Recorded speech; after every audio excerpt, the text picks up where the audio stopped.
Cryonics एक ऐसी company जो मरे हुए इंसानों को जिंदा करने का दावा करती है।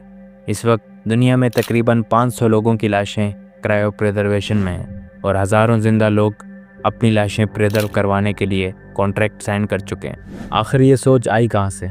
क्रायोनिक्स का आइडिया पहली बार 1962 में सामने आया जब रॉबर्ट एटिंगर ने अपनी किताब द प्रोस्पेक्ट ऑफ इमॉर्टलिटी लिखी। उनका मानना था अगर हम किसी लाश को ठीक तरीके से प्रिजर्व कर लें और जब साइंस आगे चलकर इतनी तरक्की कर ले तो उसे वापस जिंदा किया जा सकता है। लोगों ने उन पर हंसना शुरू कर दिया, लेकिन रॉबर्ट सीरियस थे।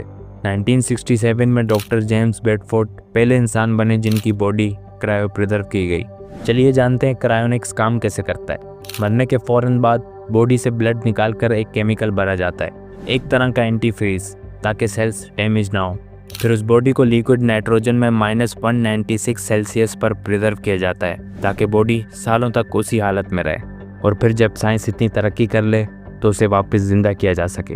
क्रायोनिक्स के चेंबर में सबसे कम उम्र बॉडी कैलिफोर्निया के टीनेजर मैथरिन की है, जो सिर्फ 2 साल की उम्र में कैंसर से हार गई। उसके माँ बाप ने उसे क्रायो प्रिजर्व करवाने का फैसला किया, इस उम्मीद में कि शायद वो कभी लौट आए।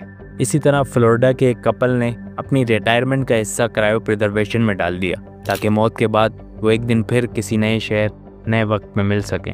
क्रायोनिक्स के बारे में सबकी अलग अलग राय हैं। मजहबी तौर से देखा जाए तो ये खुदा की तौहीन है। कुछ लोगों का कहना है कि ये सिर्फ एक फ्रॉड है, मरने के बाद कोई जिंदा नहीं हो सकता, और कुछ कहते हैं कि आने वाले वक्त में शायद साइंस इतनी तरक्की कर ले कि ये सब पॉसिबल हो।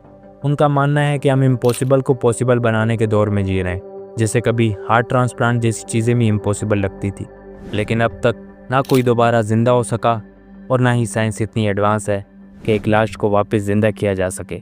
ये कहानी सिर्फ एक टेक्नोलॉजी की नहीं है, ये कहानी है इंसान की ना ख़त्म होने वाली उम्मीद की।